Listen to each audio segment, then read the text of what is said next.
হযরতে আলী রাদিয়াল্লাহু তাআলা আনহু আশায় বসে আছেন, শ্বশুরের কাছে পাঠানো হয়েছে একটা গোলাম দিবে। কারণ খায়বারের যুদ্ধ থেকে অসংখ্য অগণিত গোলাম পাওয়া গেছে, উট পাওয়া গেছে, অনেক মাল পাওয়া গিয়েছে, যেগুলোকে যুদ্ধলব্ধ সম্পদ গনিমত বলা হয়। তিনি আশায় বসে আছেন ফাতেমা একটা গোলাম নিয়ে হয়তো চলে আসবে। কিন্তু কিছু সময় পরে দেখা গেল অপেক্ষার প্রহর গোনা শেষ হতে না হতেই চলে আসলো হযরতে ফাতেমা, কিন্তু খালি হাতে। এবার আলী আশ্চর্য হয়ে গেল, ফাতেমা কি খবর দেয় নাই কিছু? সুবহানাল্লাহ পড়েন। হযরতে ফাতেমা বলল, দিয়েছে, তার থেকে উত্তমটা দিয়েছে। শুধুমাত্র একটা গোলামের আবদার করেছিলাম, আমার বাবা বলেছে এমন একটা আমল শিখিয়ে দিব যেটা গোলামের চাইতে আরো উত্তম কিছু তোমাদেরকে দিবে, সেটাই তোমার জন্য বেটার, নিয়ে যাও সেটা। আলী রাদিয়াল্লাহু এবার কষ্ট পেলেন না, বললেন না উত্তমটা মানতে চাই না, শ্বশুর বাড়িতে পাঠালাম একটা মাত্র গোলাম দেওয়ার জন্য, কত গোলাম তো পড়ে আছে, কিন্তু সেটা দেয় নাই কেন, সেজন্য তিনি রাগ করলেন না, কষ্ট পেলেন না, অভিমান করলেন না। আর আমাদের এই গ্রামের এই সমাজের জামাই হলে বলতো তাহলে তোমাকে রাখবো না। নাউজুবিল্লাহ পড়েন। আমাদের সমাজের জামাইদের চিত্র হলো এমন, আরে একটা হোন্ডার জন্য বললাম তাতেই দিবে না, কেমনে চলবে তাহলে? বিদেশ যাব বলছি মাত্র 2 লাখ টাকা দিতে, তাতেই দিবে না, তার মেয়েকে খাওয়াবো কেমনে? বড় ব্যবসা দিব আমি, বোরহানগঞ্জ বাজারে অনেক বড় ব্যবসা দিব আমি, 5 লাখ, শ্বশুর বাড়ি থেকে 5 লাখ, বড় একটা ব্যবসা দিব বললাম, কিন্তু সে দিল না, বললাম আমি দোয়া করে দিব। আরে দোয়ায় সব কিছু হয় নাকি? আমাদের সমাজের জামাইরা হলো এমনটাই বলতো, ঠিক কিনা বলেন? কিন্তু নবী করিম সাল্লাল্লাহু আলাইহি সাল্লাম এমন এক জামাই দেখে বিয়ে দিলেন, গরিব হতে পারে কিন্তু ইমানে ইখলাস এমন ভাবে ভরা। নবী করিম সাল্লাল্লাহু আলাইহি সাল্লাম তার ব্যাপারে বলেছেন, আনা মাদিনাতুল ইলম ওয়া আলিয়ুম বাবুহা, আমি হলাম মদিনার এলেম, আর এলেম বের হবে যেই দরজা দিয়ে, সেই দরজার নাম হলো হযরতে আলী।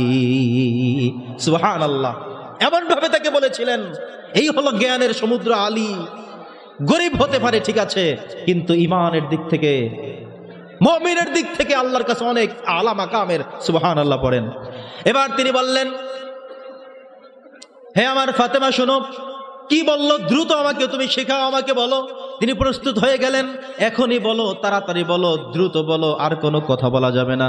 এবার হযরতে ফাতেমা রাদিয়াল্লাহু তাআলা না, তিনি এক বিন্দু চিন্তাও করলেন না যে বাড়িতে গেলে আমার হাজবেন্ড এমন কথা শোনে কি শোনে না, সেই চিন্তাও করলেন না। কারণ তাদের বিশ্বাসটা অটুট, তাদের বিশ্বাসটা মজবুত, তাদের ইমানটা অনেক স্ট্রং, ঠিক কিনা বলেন?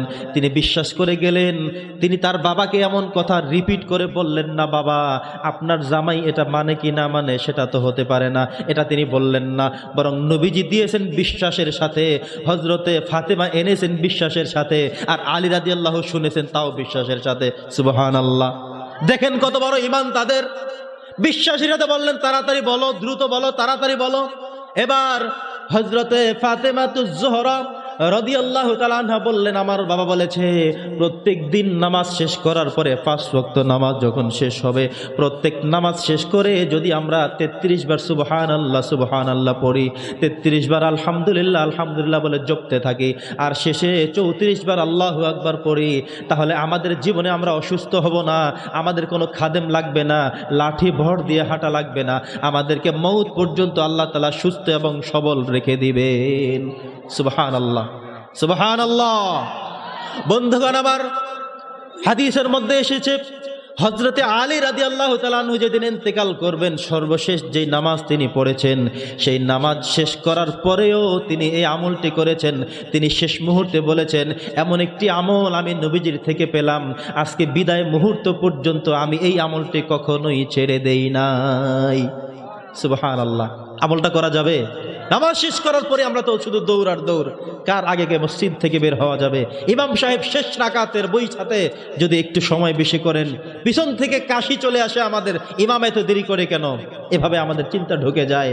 সালাম ফিরানোর পরে মুনাজাতের আগেই আমরা বের হয়ে যাই, মুনাজাত কোনো রকম দিলেও আমরা দ্রুত সুন্নত না পড়ে মসজিদ ত্যাগ করে চলে যাই। কোথায় পড়বো? সুবহানাল্লাহ। অথচ আপনি যদি ঘড়ি ধরেন, 1 মিনিট থেকে 1.5 মিনিট সময়ের মধ্যে আমলটুকু করা সম্ভব।